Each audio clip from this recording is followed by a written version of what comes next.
I just read everybody your earnings. It was a little confusing. You had a net profit, but then you had a loss per share. I don't know. Is that EBITDA or did I just misread it? You might have misread it. It said, it says,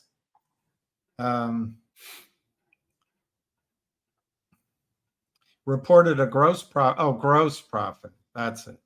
Yeah. It's a gross profit. Yeah, we had a gross profit. Then you take out the, yeah, okay. All right. Well, before we start, I want to point out that you should be gaining respect for Djokovic. He's back in Wimbledon, even though he just had his knee operated on. Grudging respect, I hope. I'm the Federer fan, remember? I'm the Federer guy. I know. I'm trying to convert you. Federer fans don't like Djokovic. I like them all. I like all three of them. Me too. I think Sinner's going to win it this year, but yeah. All right. And then I don't know if you want to just start out on anything with the earnings, but I just want to point out to everybody that Martin cannot talk about things which have not yet been announced. So within that framework, we can discuss almost anything. And I just read out the earnings. I don't know if you want me to read them again or if you just want to hit the highlights and describe what you think. I get a sense there that there might be a lag in reporting some earnings because your top-up business seems to be fine. But anyway, I'll let you describe it. Sure. I mean, first of all, Bill, again, thanks for doing this on a Sunday morning. I appreciate that.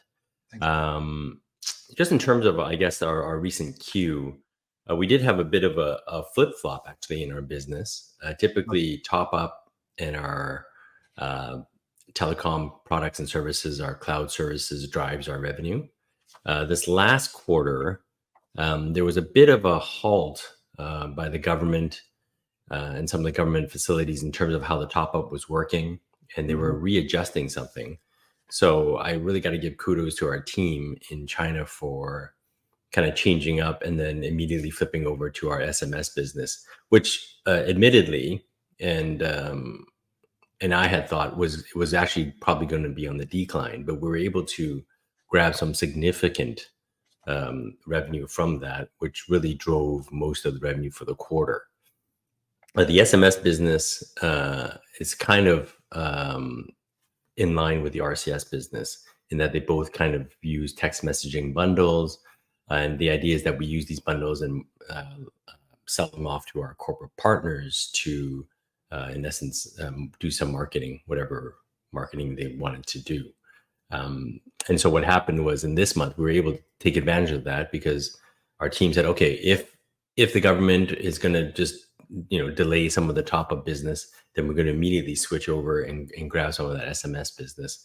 And that was able to drive our revenue for this quarter to about almost 8.5 million. So really kudos to the team for doing that kind of stuff. The margins on both of those are the same? Roughly? No, they're not. No, they're not. And again, the margins, like I've always said, really depends on what's available out there, what we're able to grab. So you'll see that although our GP is pretty close to last quarter, like year over year, quarter versus quarter, the actual GP percentage dropped a little bit because the profit percentages of the margins just weren't there for us. But having said that, we're still able to peel off a little bit of profit. Just kind of going back to your comment at the top, you're right. There's a lot of rumors out there swirling, none of which I've spread, but news gets out there. There is a lot of really big things that we have lined up. Some of them, though, are require some capital for us, and that's why we're looking for a little bit of capital to kind of inject that and kind of spark that fire. And what we think will happen, as I mentioned in the press release, was that if we're able to get that little fire going, it's really just going to take off and show some really good results for the remaining 3 quarters of this fiscal year. So we're very excited about that.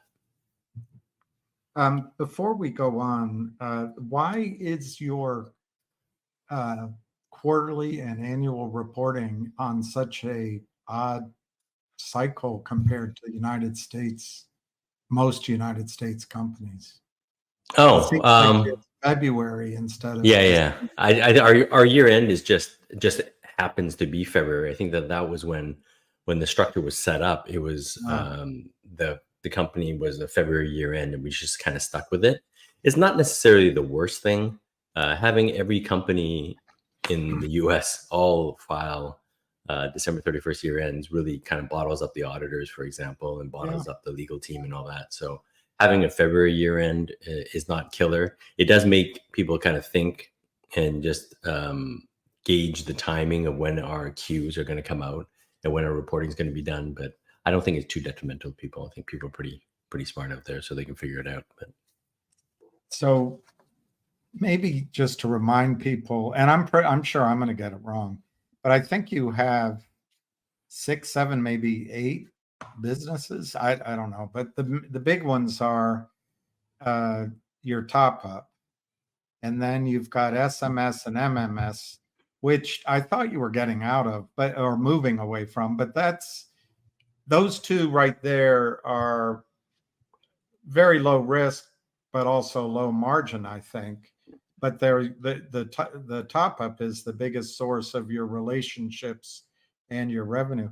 But then you're going to be shifting to RCS based on the 5G cloud services, which is something I've never emphasized because that's more than just data. That's giving clients computing power as well. That's really interesting. But then big data, and then finally, I'm leaving off your Netflix of Southeast Asia. I forgot the name of it, but I don't know what this Daja lifestyle app is. Is that where the swiping for paying your EV vehicles is? I don't know. But anyway, yeah, maybe you can remind people of your various parts of your engine. absolutely. Yes, you're right, Bill. It's a great comment because we do have a lot of businesses. And what I think we're slowly kind of developing into is really a lifestyle company, kind of like a consumer lifestyle, a human nature type, human behavior type company. And underlying all of it really is kind of our data business and accumulating data and using that to benefit the user, benefit some sort of societal benefit in general. So that's really the underlying basis of everything that we do. As most of your listeners, if not all your listeners know, it's the top up business that started it all. That's the payment processing business where we help consumers of China Mobile, China Unicom, China Telecom top up their phone, in essence, pay their phone bill. And that was our core business. And you're right, it's very low risk, a little bit of capital required to keep that business going. But it generates high revenue, but low margins, correct. The second business that we're able to get into because of the success of the top-up business was SMS, which may or may not slowly morph into RCS. That really depends on the mobile phone companies and how they want to switch, how they're going to work that marketing angle of the SMS messaging. But that was our second business. And as you can see from this latest quarter, does still drive our revenue significantly. Whether or not, again, like I said, it moves into the RCS platform, we'll see how that goes. So top up and SMS really were the core two businesses. Along with the top up in the telecom products and services, we also have cloud services. And what that really is, it's very similar to Amazon Cloud in essence. There is kind of a server bays that we allow users to rent. And we get kind of a revenue from that, in essence, memory storage, data storage, but also computing power, the ability to harness some of the power, excess power that we might have in some of our servers and use that for whatever corporate pursuits that they're trying to do from the company side. And that does generate a bit higher margin, but that's very fluctuating. If Right. a big company comes along and they don't need, let's say, any computing power, no one needs it at that particular time, then that revenue does dip a little. So it does depend on demand for the computing power. So that kind of rounds out let's say that the telecommunication products and services and the SMS. One of the big drivers, even since day one when I came on, was always that data side, and that's the Sapientis arm Right. that we call it. And I actually met with the team in Shanghai a couple months ago, and we're still pushing our insurance partners for a timeline in terms of finding that monetizable product. They're still very much entrenched working together in these kind of research labs to build that product. But you can imagine, with the wealth of data that we have, and then the, let's say, reluctance of the insurance companies to move on something until they're sure of its revenue potential and its profitability side, that's taking a lot of time. And so we talked with the team at Sapient and said, hey, are you guys what's the time frame for this sort of stuff? And they're saying we could still be somewhere in the neighborhood of 6 to 9 months before that monetizable product comes out. But they are working very hard with the teams at Munich Re, for example, in building that product. I imagine, these are tech guys, so I imagine there's a lot of data and a lot of things that they got to figure out how it all kind of works. But they're working very hard, and I was very grateful that they continue to work hard even after such a long time. But obviously, the end goal for that would be to get that first product out there. So that would be the data arm, the Sapientis arm, and that kind of underlies everything that we do. There's always going to be a data angle where we can somehow provide some sort of benefit to whoever that user might be. The latest example, of course, is our Daga app. So the idea of this Daga app, it was developed for the consumer. In essence, it's an app on the phone. The first few things that we thought of, obviously, would be the top up, the ability to top up your phone on this app. But then also down the road, potentially getting insurance products, because we're working with so closely with these reinsurance companies to develop product. But that could be something that we build on. One of the things, obviously, that is on the app now is car maintenance, car washes, coupons, really auto-related type things. And then signing this deal with this infrastructure company that has the car charging ports. The idea is you can find where the locations are. You can charge your phone. It's not dependent on any particular car. Let's say it's not necessarily just for Tesla, for any charging station, any car out there. And the Chinese EV market is huge. It is absolutely massive. If you go to any big city now, Beijing, China, Shanghai, you'll see car dealerships everywhere, and they're all promoting and marketing these EV cars. So that's something that we're building, and it's growing and burgeoning. And then hopefully, when we have what is, like I said, some of the rumors out there about these new projects that we have coming on board, maybe that's something that we build into the app as well. So those really are the different companies and businesses that we have, varied in terms of the different aspects of life, but common in the fact that they are all kind of data related and working really with the consumer and consumer lifestyle angle of that.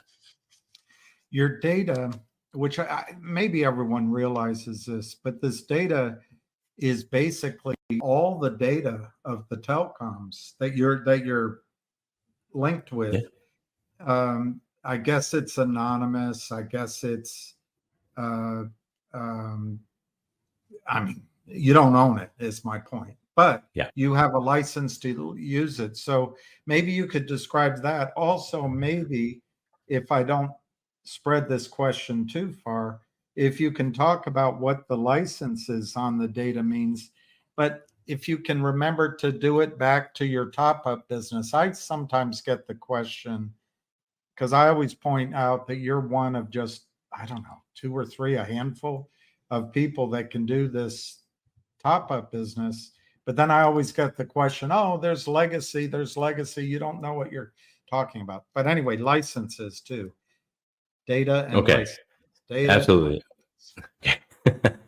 You're right again, Bill. So for your viewers and your listeners, when we were given the license to do the top up, there were literally only a handful of companies out there, maybe less than 10, that were given the license to handle the payment processing transactions. And in terms of the size of the companies that we're dealing with, China Mobile and China Unicom and now China Telecom all are the three companies that we can work with. And that in essence covers the entire country of China. So almost every phone user out there. And that's why when we say in our presentation that we're dealing with about 1.5, 1.6 billion user accounts, a lot of people have two phones, two lines. And so we do have access to literally a wealth and mountain of data. And those licenses that came from Top Up then led to licenses that allow us to go into the telcos and study the user data. But you're right, the data is the data that the telcos give us access to. Like you said, we don't own it, and it has been scrubbed for all the personal information, so that's not included. Again, what we have is an identifier, maybe an account number, some sort of identification number that we can work with. That way we know what we're working with. And then that kind of data is worked with our data team and the insurance companies to figure out demographic information, age, and particularly geolocation. That's the thing that seems to be of great value. The idea of where are people going, when they're going, how fast they're going. And then you can work out all the different things that they might be doing at certain locations, be it hospitals, be it gyms, be it restaurants, anything like that. So that's really the wealth of information that we're dealing with. Kind of going back to your first question about licenses. Yes, at that point in time, when we started the Top Up, it literally was less than 10. Do we know how many are out there now? No, this is not like it's public information. It's not like you're telling us, but you can kind of infer and figure out how many licenses are out there and which companies have access to it. Are there legacy companies? Yes. China's massive, right? There's a lot of people out there and there's a lot of legacy companies. But what we do know for sure is that the government would prefer to have a licensed company handle these transactions. So they are whittling away at these older companies and getting rid of the legacy companies that do not have licenses. And so we're obviously in a very good position to keep going, keep growing that part of the business, both the Top Up side and obviously our data side. Well, do they obviously you've built a very trusting or ongoing reliable relationship with them. Do they need new participants? Do you have a head start on competition? Great point. Yeah, we do. I mean, we are probably 4 or 5 years into this now. So obviously in building up that Top Up business, we've set a very high ground. We're very far ahead of anyone else that might be just getting a license now. One of the country risk questions that I always get, and my answer to country risk is they could issue 1,000 more licenses or they could revoke ours. The way we know that we're doing well is that we just kind of keep our head down and just kind of keep doing our job. And the idea that they give us SMS and then they give us RCS and then they're working with us on the Daga app and this new project that we're looking at gives us the confidence as a company to know that obviously we're doing the right things. We don't ruffle any feathers, we don't make any political comments. Our team really just puts our head down. And the important thing for these telcos is that their consumers are happy. Their customers, their accounts are topped up. Obviously, the telcos get paid. So those are the things that are important to them. And as long as those things kind of keep happening, they're going to keep giving us different businesses or continue to grow our current business. So, the country risk idea and certainly things that the government might do are always things that we have to consider. And, we certainly put it out whenever we file anything that there is that risk potential there. But I think given our track record and how we've been growing and the things that we've now been given access to give us a very good, confident feeling that we're obviously doing the right things and are given that kind of runway to grow. Well, one of your interviews, or anyway, one of the things about your Top Up technology, if it's a technology, you don't have many failures or drop-offs. So I guess it's a pretty strong process you have. Yeah. And kudos to the team for keeping that up. So give them a pat on the back. It was all you. Yeah, that's clearly not, but that's okay. So this question, which ties in a little bit to what you just said, maybe it doesn't. Maybe it doesn't. I'll save that one. When do you think this is not doesn't have to be a straight up answer? Because I think what's more important is when it becomes clear to the market that this is coming. But when will it be clear that earnings are turning positive and stay positive? Is it sometime this year, or do we still have to wait? Obviously, you don't know for sure, but it's Well, I'll be very frank with everybody. I had hopes that we could turn at least a break-even point last fiscal year. So at the end of February, we were really pushing for it, and obviously things happen, and we as a company, I don't think making any excuses, but sometimes the landscape changes. For example, this Q is a great example of landscape changing. Government changes certain things, and we as a team have to quickly pivot and move, let's say, our capital balances over to SMS and take advantage of that and keep the company growing and obviously keeping the revenue there. We are very cautiously optimistic that we could get to that break-even point in this fiscal year. I'm very confident for that. But we do, as I mentioned off the top, do need a little bit of capital to kind of come in and say, okay, we really got to fire this up. The project that I'm not allowed to talk about for legal reasons, as counsel has warned me, but it does have a potential. It is a government project again, and it is of some good size. Let's put it that way, and that in essence tied in with everything else that we're doing. So it's not like we're moving away from the foundational business that have kept us going, our top up and our SMS and obviously our data stuff. That stuff is still there. But along with this new business, it really gives, I think, our entire team encouragement that, that there is something going, and that will obviously lead us to break even and certainly profitability within this fiscal year. That is certainly a push and a goal for the entire team. Well, it used to be, I don't know, the way the markets, I mean, that's a little bit of editorialism, but the way the markets are manipulated now, I don't know if it's true, but it used to be that if you could project that, the markets would discount that that's coming. So just because it takes, I don't know, until your third or fourth quarter, doesn't mean the markets might not recognize that good news sooner, that earnings are on their way. That's just editorial, and you don't have to respond because it is. This really big thing that you can't talk about? Yes. When? Or you can't talk about that either. Yeah. I think it'd be, it's safest if I don't, other than what I've alluded to already. I mean, it's kudos again to the team for showing a good enough track record that this is something that's presented to us as a company. We're looking forward to taking advantage of what the potential of this might be. So cool. So did you talk about you did talk about the electric vehicles, but is that a really positive income source? Or you already talked about how massive it is in China, so maybe we can skip that question. It's just, well, I mean, I can touch on it really quickly.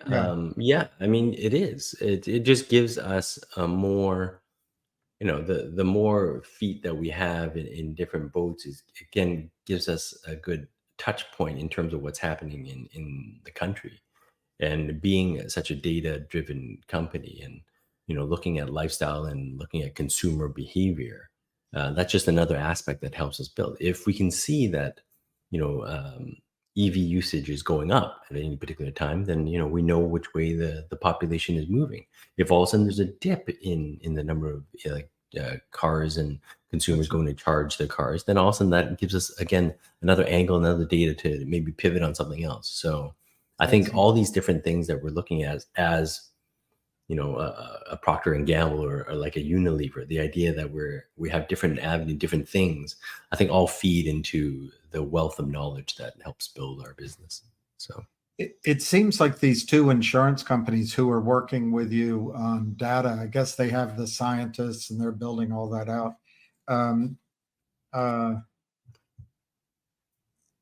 Is it their timeline or yours? I mean, they come up with the strategy. They come up with the, as you put it, you're trying to come up with a monetizable product. Is it their decision or?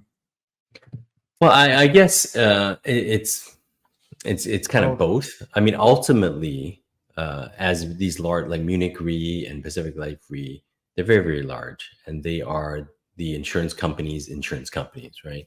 And so for them, they have to be very comfortable with the fact that if they get this and they push it down to their insurance companies, that it's going to work.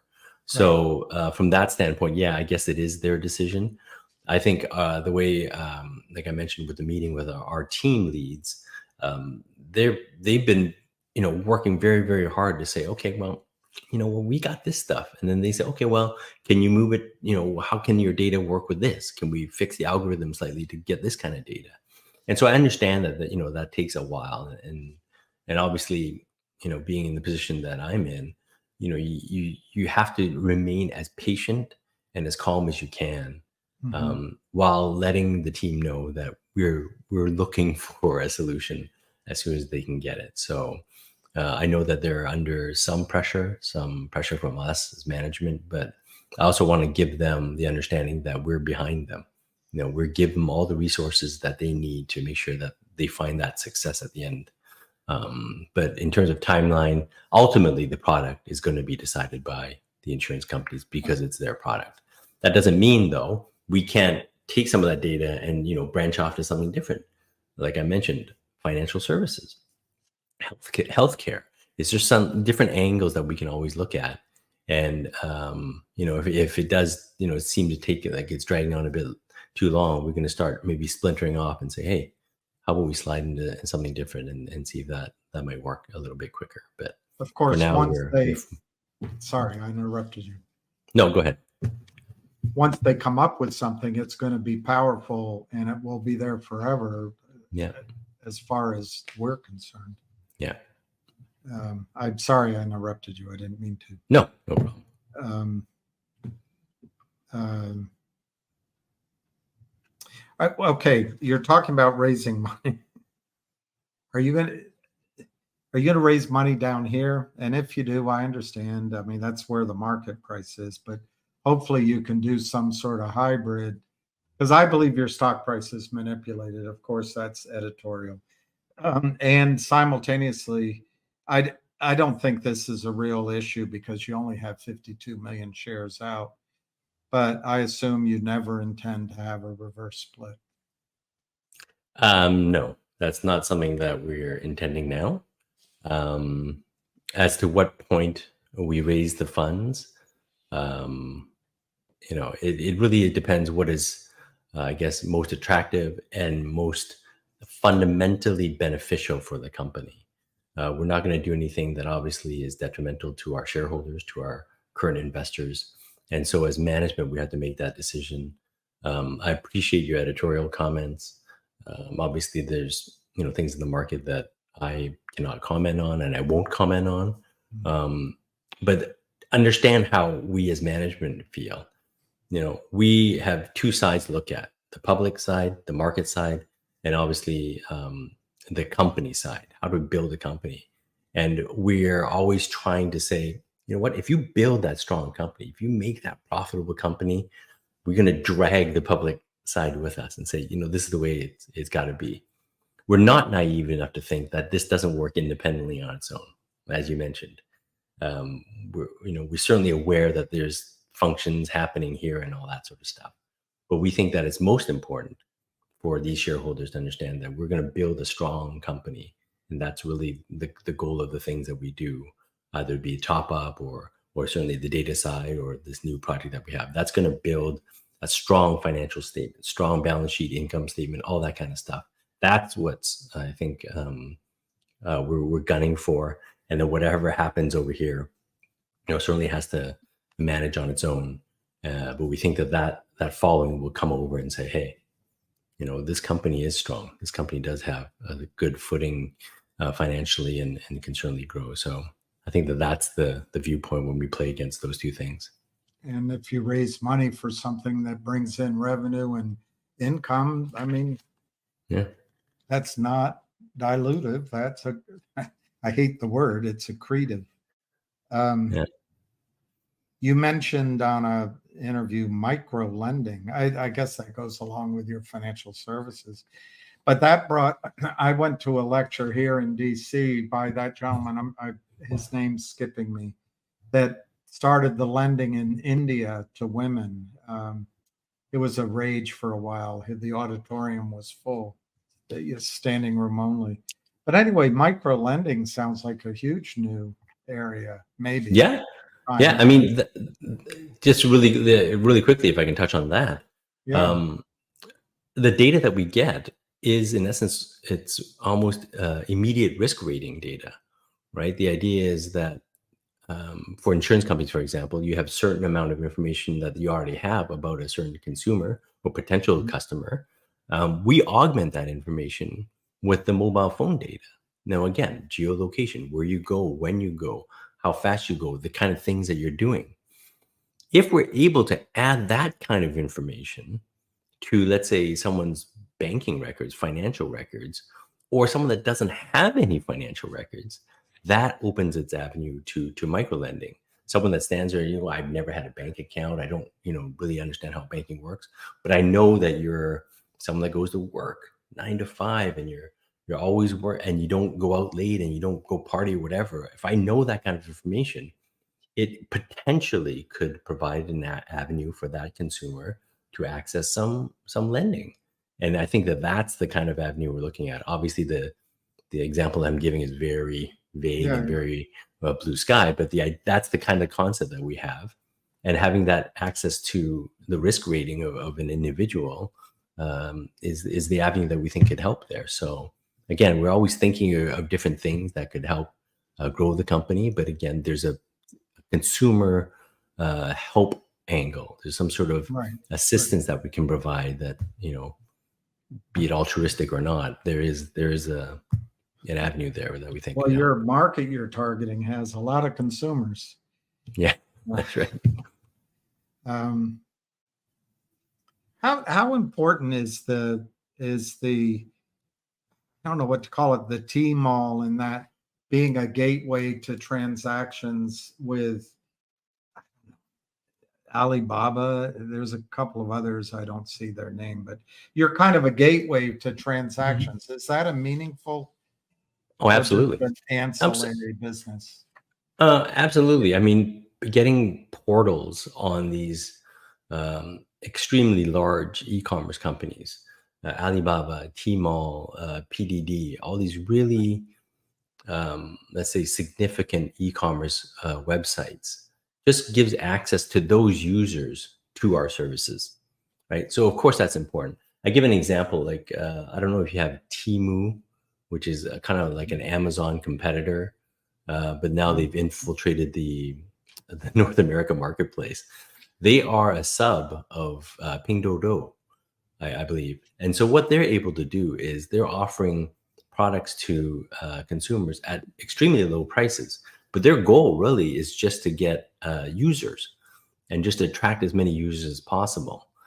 For us, it's sort of similar, except that it doesn't really cost us anything. We don't have to put an upfront cost to it because the users just come via the e-commerce websites, via the Tmalls and the Alibabas of the world. And we do think that's important because once the consumers see that our product and our services are good, and then the telcos see that we can handle that kind of product, it works both ways for us. It's just kind of building our foundation as a solid company, a robust system, robust platform that they can use. And so I do think it is important. It's not necessarily something that we target, but the benefits that come from that are certainly good for our company. And the RCS, I'm not a techie, but the RCS which is more powerful. It allows a user to stay on the platform as they buy something versus just the bulk SMS and MMS messaging. Yeah, So it gives an advantage to but it gives an advantage to the telecom and to the website, whoever's the marketer. Yeah, it gives a great benefit to the company, whoever is marketing, right? I give that Nike example, but Nike wants to close that transaction. They want to sell that shoe. The faster they can sell that shoe, it's happy for them. It's good news for them. And so the RCS platform does allow for that. And that really, to me, feels like an extension of what the SMS and MMS marketing does. But instead of having to jump off, you stay on the platform. So one thing you didn't bring up, which is tied to 5G, I think, and are they provinces or what else? Prefectures? Anyway, they go state by state, provinces. Yeah. Is what everyone nicknames Apple Care. What they have to build out these kiosks or something first, province by province. But is there progress there on the Apple Care has run into a bit of a snag, and that has nothing to do with, let's say, China itself. We, as I mentioned way back when we first started this, we brought in a very prominent insurance company that's based in the US. They had wanted to be in the Chinese market for a long time, probably at least 10 years, and couldn't get in. And by us partnering with them and bringing them into the Chinese marketplace with these telcos, it created a great avenue for them. Their back end, though, this US insurance company's back end, had a whole bunch of hurdles that they wanted the consumer and the telco to jump through before any transaction could close. And I think what has happened to the point now is that it's become too burdensome for the consumer, and two, for the telcos. And it's a bit frustrating for us as a company because we put ourselves out there. We were like, okay, we'll help you guys out. Obviously, you coming into the Chinese marketplace has got to be a benefit for you. And that, from the Chinese telco point of view, having a large underwriter like this, gives them some sort of, comfort that, if any claims do come up, it's covered. But like I mentioned, it's way too burdensome. The things that they wanted that needed to be done, boxes here, sign here, check box here, all that kind of stuff, created this huge mountain of work when all we really wanted was something as simple as Apple Care. It's like you check a box and it's already there. Perhaps build it into the payment processing side so that's already part of the payment. So where that's going to go, I would say that the future for that right now is quite slim. Obviously, we've never had any line item on our income statement for any of that sort of income or any sort of revenue because it really never took off. And we have, just kind of a thread of a conversation with that insurance company here.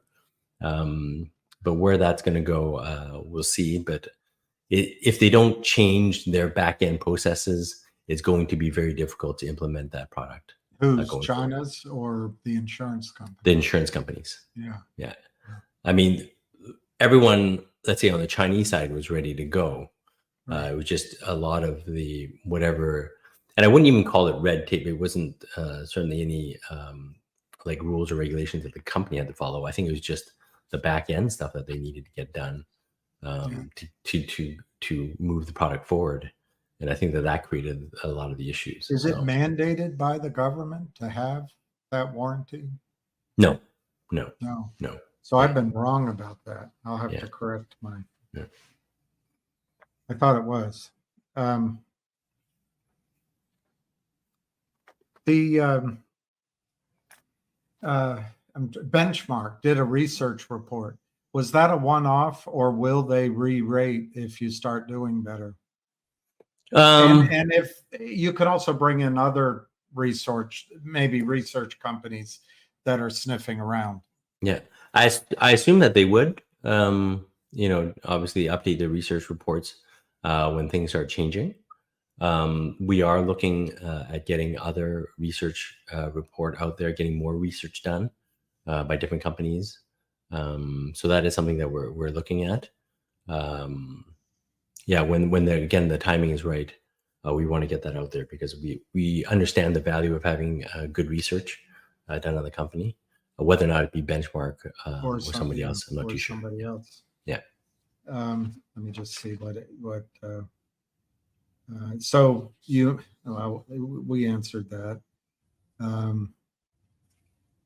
Okay, here comes a question, comes up all the time, but I don't think it has anything to do with you.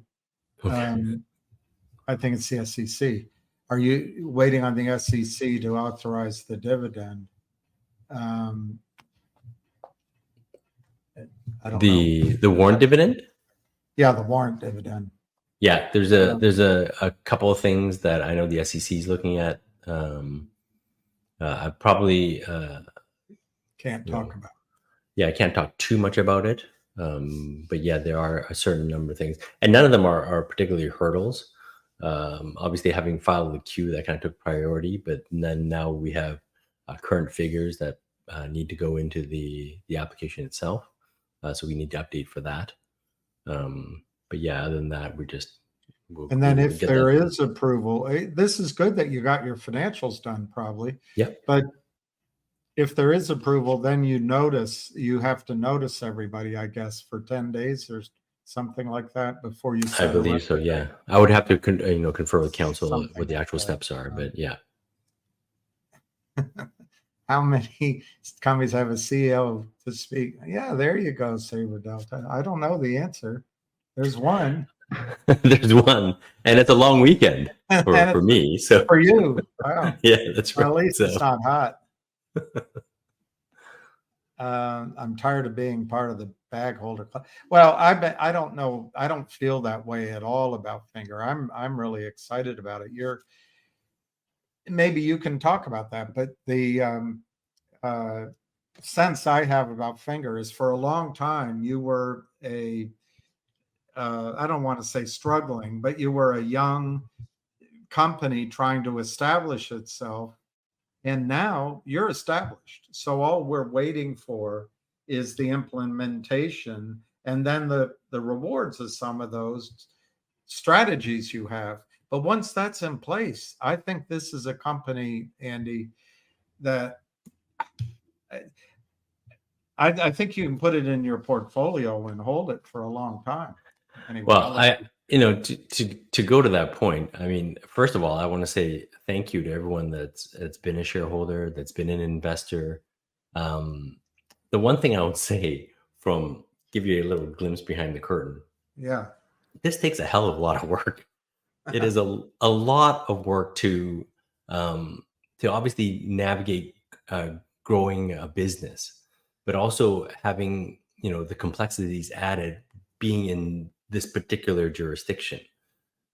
We know that we had battles earlier on just because of geopolitical issues that might have happened, where we literally had to stand there and say, this side wants this stuff, this side won't give it, this side needs this stuff, this side won't give it.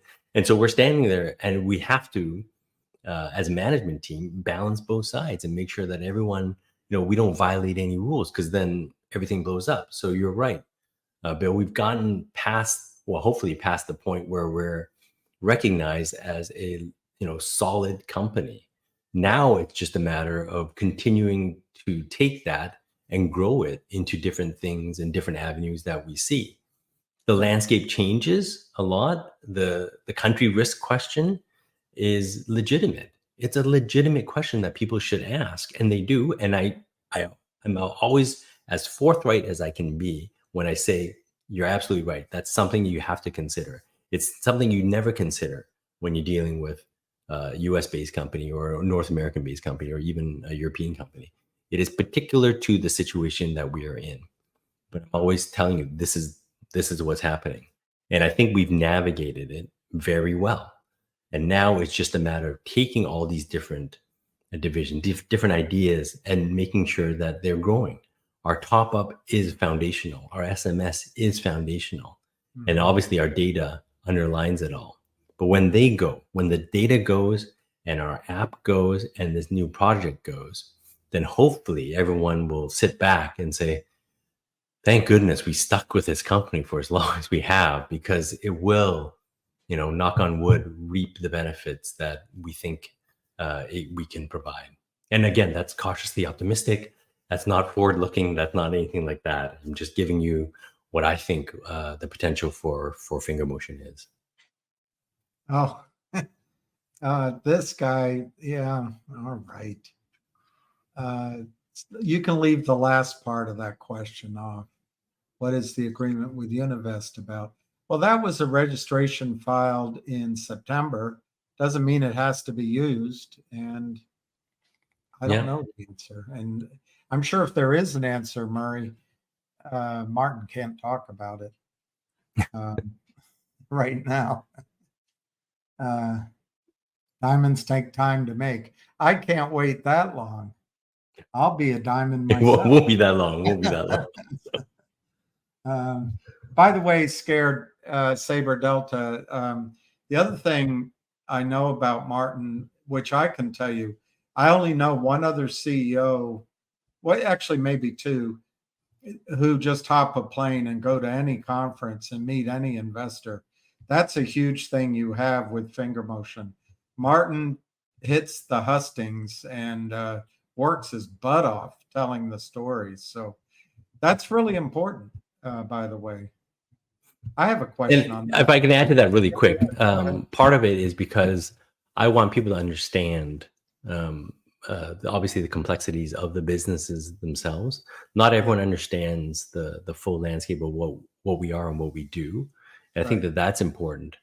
But again, talking to people face to face, I think, is important.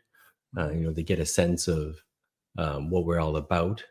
That there really are no games, like you talk about in your little editorial comments. I don't do any of that kind of stuff. I don't play in that sort of field. Really, it's about building a company. It doesn't mean, like I said, we're not aware of it and it's going on out there. We certainly are, but I think it's more beneficial to the shareholder that we focus our resources on the things that are important, which is really just kind of growing this company to whatever that full potential might be. So when you meet with institutional investors, do you find a threshold below which they will not invest either in share price or market cap? Some of them do. Yeah. Some of them are very forthright in saying, yeah, your market cap's not here, or, waiting for profitability or whatever. Some of them could just be excuses that they make to not deal with us. The biggest thing, though, I find is really just telling them about the company. And the reason maybe I go and visit people or go to these conferences is I just want to spread the word about FingerMotion. What are we all about? What is it that we do? And what makes it attractive for people to come, take a look at us, give us a shot. And that's really the goal. What institutionals' reasons they are for maybe not helping or not coming in, that's theirs, and like I said, it could be true, it may not be true. But I think once they get good understanding of what we are all about, I think they're more inclined to come and help us out. There's some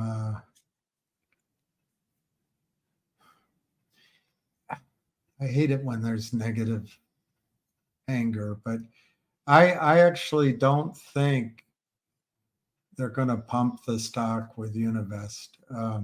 They signed that deal. It's a real transaction, but yeah, it takes time. But we did. We signed the deal with Univest. They are our sales agent for the ATM. So they're there. Obviously, when you sign with different groups, you want them to, help you out as much as they can. Currently, they haven't obviously been able to provide any good support for us.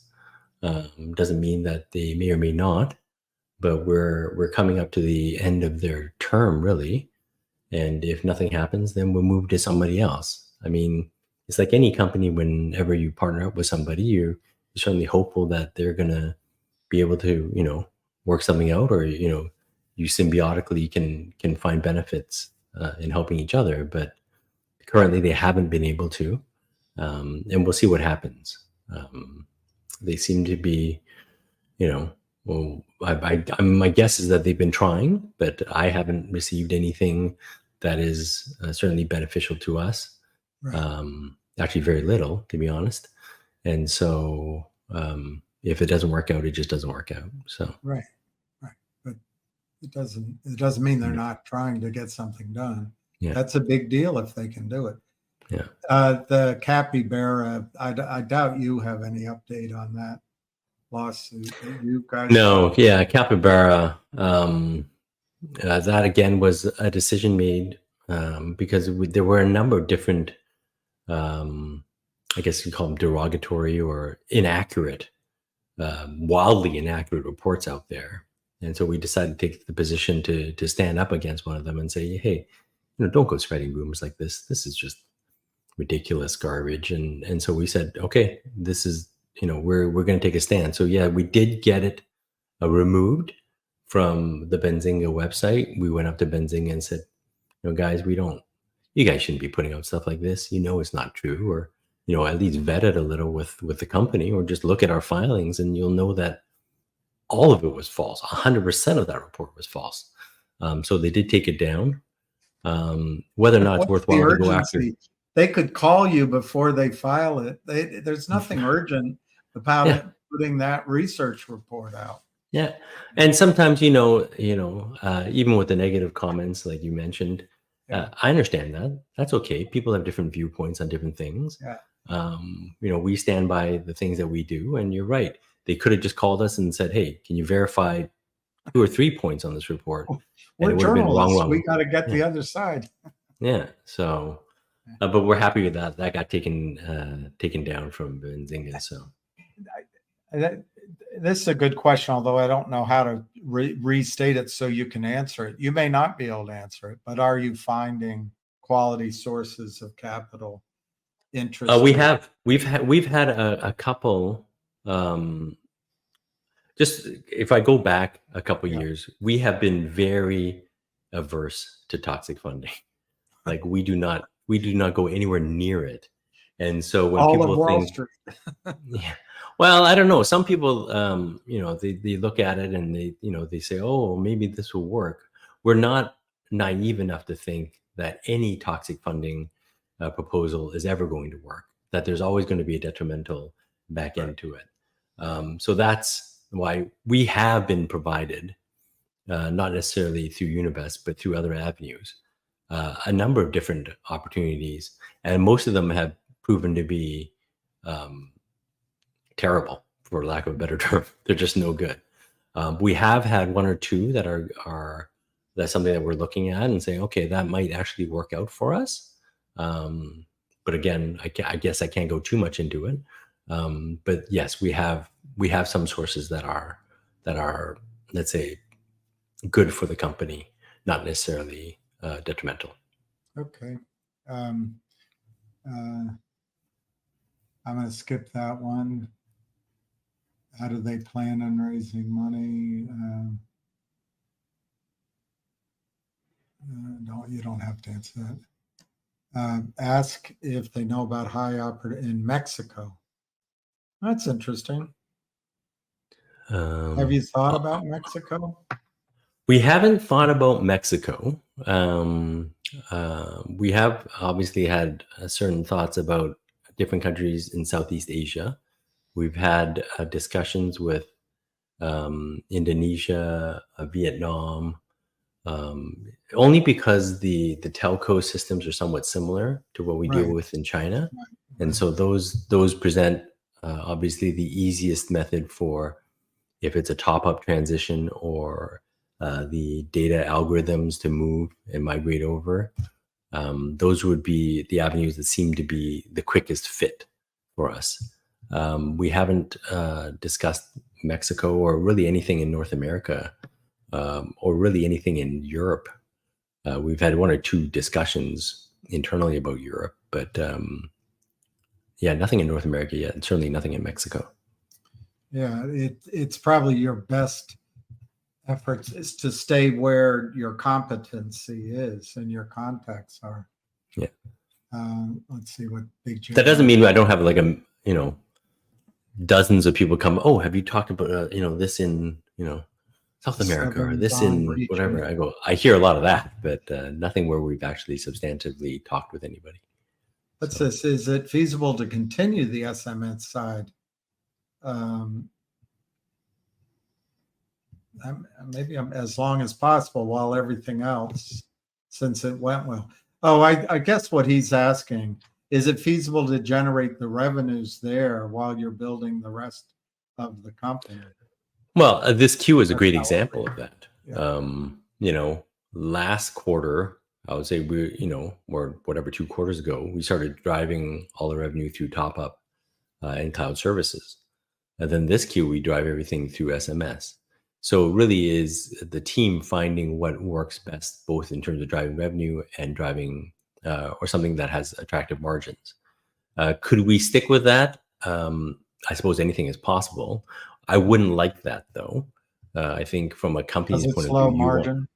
Low margin for one, but it's almost like you're putting all your eggs in one basket. And if we're able to keep as nimble as possible and finding different places to put our resources, I think that serves us better as a company, instead of relying or having economic dependence stuck on one particular division or one particular revenue stream. So that's, I think, it would serve us better to see if we can find something better.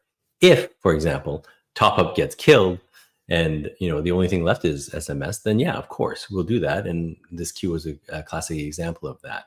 But I think we would like to be in a position where we're a bit more balanced across the board, and then have a number of different things firing while we still have obviously the data and the big project to come up in the background. How does top up grow? Does it grow steadily and then suddenly it like that, or is it always the same? Is it flat? It's like as you build in yeah, okay. Yeah, I would say it's a slow climb. Obviously the movement into different provinces, we do have sales agents within every province as it continues to grow. So that's one way. Obviously having the legacy providers fall off again gives you more business, and so that will just, to me, continues to grow always at a steady pace.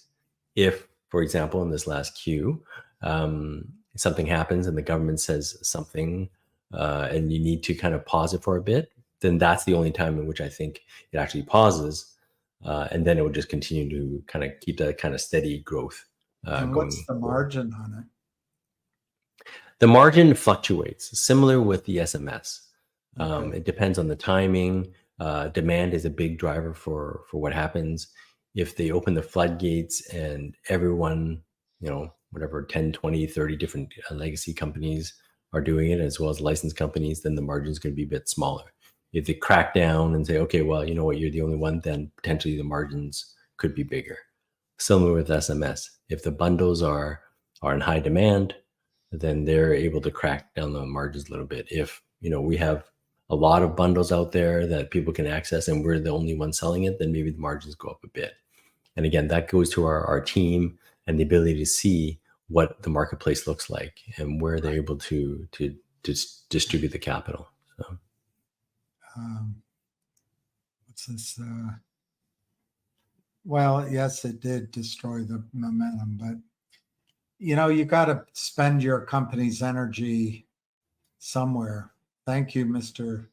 Shen, for being so transparent. Many CEOs like you today in the world. I like how there's different definitions for transparency. To me, transparency is one thing, right. And I try to be as transparent as I can. Obviously, there's legal restrictions on things I can and cannot say. Certainly non-public information, all that. But I try to give everyone the lay of the land, where we're going, what has happened and what will happen. So hopefully it gives everyone cautious optimism. That's kind of how we drive this company. So I'll let you read that one. I don't know what it means. It's just a point. It's not a question. Oh, okay. In Mexico again, like I said, we haven't really discussed Mexico, and I don't know if I would. China's a huge investor in Mexico. Yeah. Okay. I mean, that's good information. And we'll, certainly maybe have our team take a quick look at that. So that's certainly something new. You're getting a But lot. just so everyone knows, China's a big investor everywhere. Okay. They're invested in everything. Even in the United States. Yeah. I mean, they're big bond holders. They're investors in all these mines that mine all the precious metals out there. So they're everywhere. So let's see what Martin's confidence level, the same or better, considering the delays. Well, you don't have the lockdown anymore. Will the SMS? I think we talked about the SMS enough. But I think again, I got to be careful in terms of how leading I am. But the project that is upcoming does give me confidence. It really makes me feel, one, obviously the stability and the reliance that the government has on our company to provide us a new opportunity. That gives us confidence. Second, the actual project itself, the ability for a project to come along like this and potentially not only affect our revenue, but affect our profitability. That's something that gives me confidence as well. But again, I got to be careful in terms of how I phrase that to not give anyone here any misleading information. And the way I hear that partly is it moves you further away from having to take or ask for money from these false fronts for the toxic appliance, the toxic washing machine. You won't need their capital anymore, and that's a huge thing. Does FingerMotion have international top-ups from United States to China, or I guess Canada? No. Yeah, not right now. Buy those minutes here, but those are minutes. I don't know what advantage you'd bring here in the competition. I mean, what I don't know if we don't. First of all, we don't do anything outside of China right now. Good. The goal, though, is obviously to move outside of just China, be it top up, be it our data side, because all these things, certainly the algorithm and the platforms that we have are migratable. They are able to be used in other jurisdictions. And so that's always a goal, only because I think it's valuable for us to not be China centric, to have the ability to be outside of that. So that's always something that we look at as well.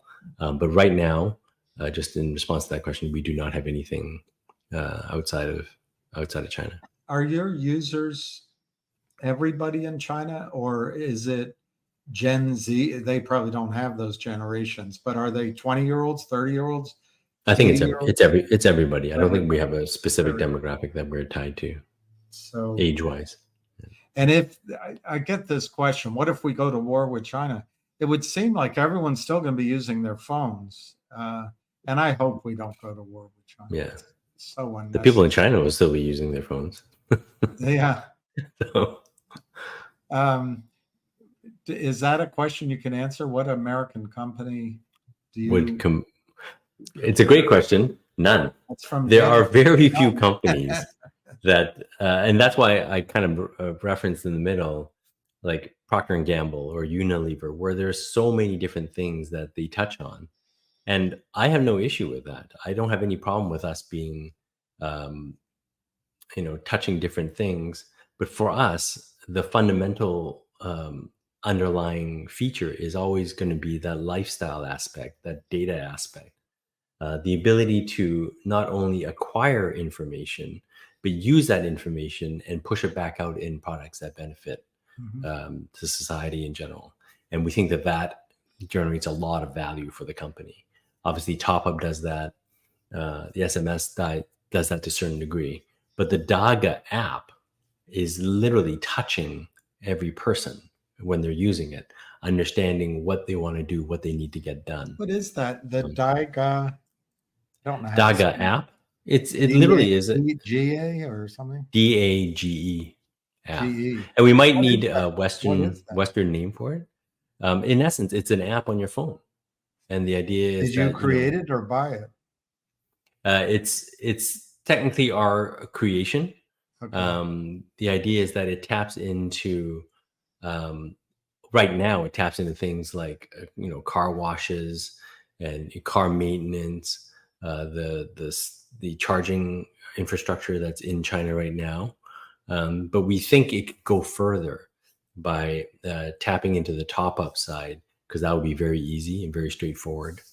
And then providing Prescription medicines, maybe. yeah, all that kind of stuff. That's where we see it all going. But right now, it's really just right underneath the surface of just burgeoning into something that could be far more valuable. But again, How many users? having that, So I cut you off. we're probably now, and I know back then we had about 600 some thousand. We're probably close to 800, 900,000 users now.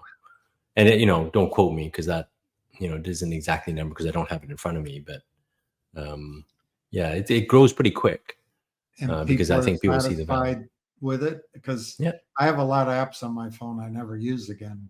So people, once they sign up, use it. Yeah. Hopefully, it'd be a bit like. Do you guys use Waze down there for traffic? For the police license? I have it, but I don't own a car. But somebody showed it to me, and it's better than any, because it alerts you to where the speed traps are. Yeah, exactly. Yeah, all that kind of stuff.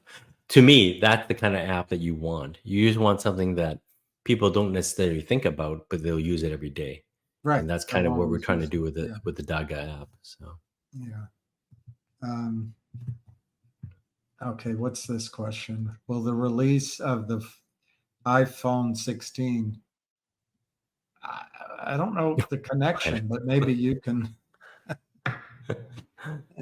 iPhone has an interesting position in China, because Android phones, and obviously China has its own set of phones like Xiaomi and all that sort of stuff. So they have their own Android-based operating system phones over there.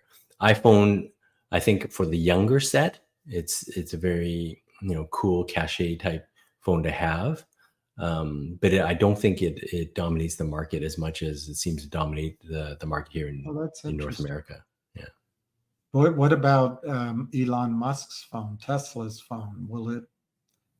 Doesn't mean anything. That's a sideshow. When was the I think Daga app backwards. I think it's Daji. No. DAGE. Yeah. So that is slightly backwards. When was it? Boy, probably, I don't know if my timing is right. Probably about 6 months ago, maybe 9 months ago, something like that. So its growth has been pretty remarkable in just that time. Here's a thank you for you. You're very welcome. To be an investor. You're very welcome. A lot about that. I don't want to talk about that research case anymore. Finger is alive. Are you going to dilute the shareholders? No. But the thing is, companies need to raise money, and it used to be in the stock market you could use your shares as currency, but they never let the price go up. You never get any. You'd have a time like a shelf registration, and for a period of 2 or 3 months, the stock's above where the CEO ever thought it would be. He takes some money out of the market. They never let that happen anymore. They just suppress it. Yeah. The market is broken. Oh, here's another thank you. Lots of thank yous. Guten Tag from Germany. So if anybody has a question, now's the time. Let's see if this is a positive one. He needs to get it to profitability. The shorts will be here as long as the company's not profitable. I agree with that, except I would amend it slightly. Once it becomes visible that the company is going to be profitable and never come back, that's almost as good as being profitable. Yeah. And I would I would also agree. add that if you don't need to take capital from the criminals, you don't punch your ticket down at the manipulated prices. Anyway, maybe you want to comment on that. No, I agree with that totally. And that's kind of our idea of staying focused on the company itself. So yeah, no, I agree with that. So let's see any other questions. It's it's almost 1 o'clock. You gave us until 1, so let's just see if there's any questions, and then you can. The warrant issue. Go ahead. We answered it, but it's Yeah. That's just a couple things I think the SEC probably needs.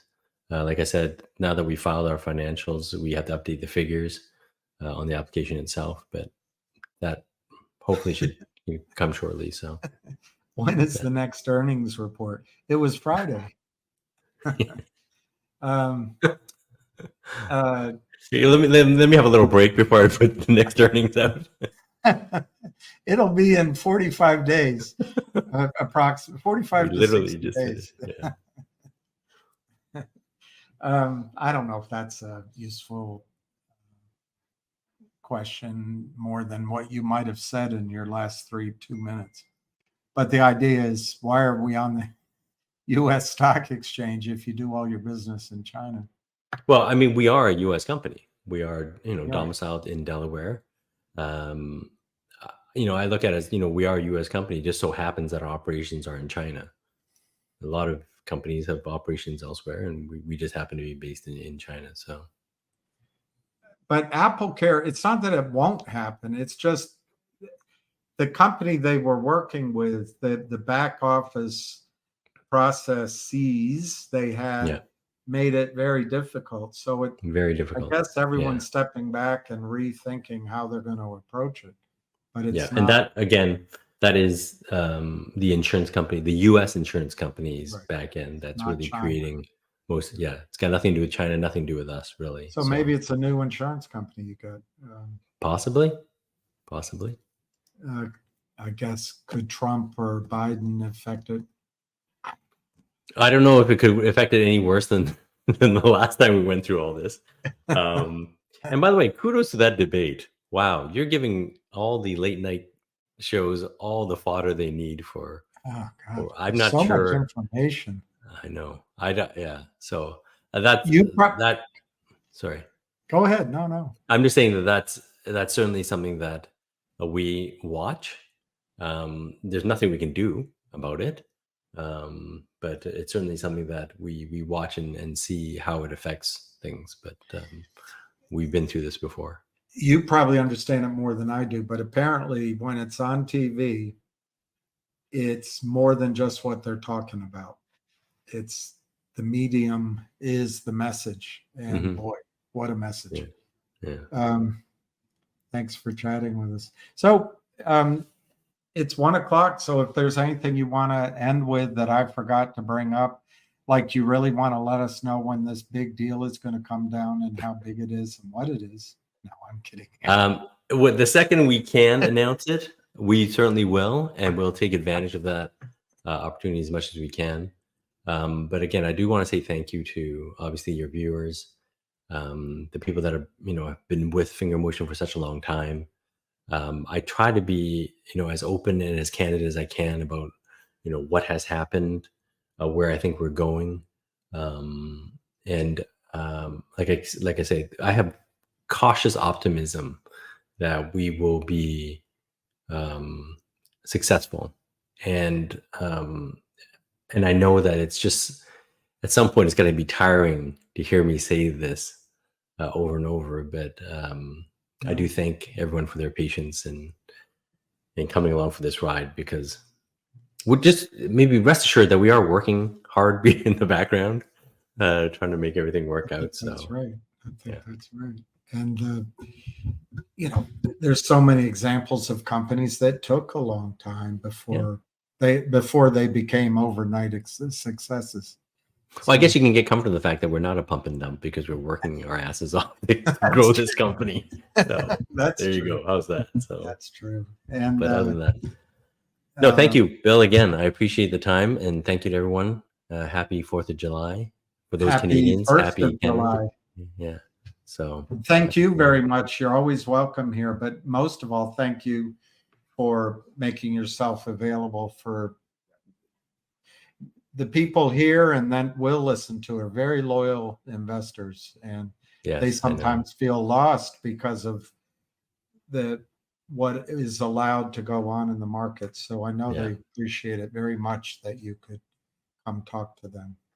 And we appreciate them. So thank you very much. All right, peace, and happy whatever you call it, 1st of July. That's right. All right. Thanks, Bill. Bye. Bye. Take care. Thank you, everybody.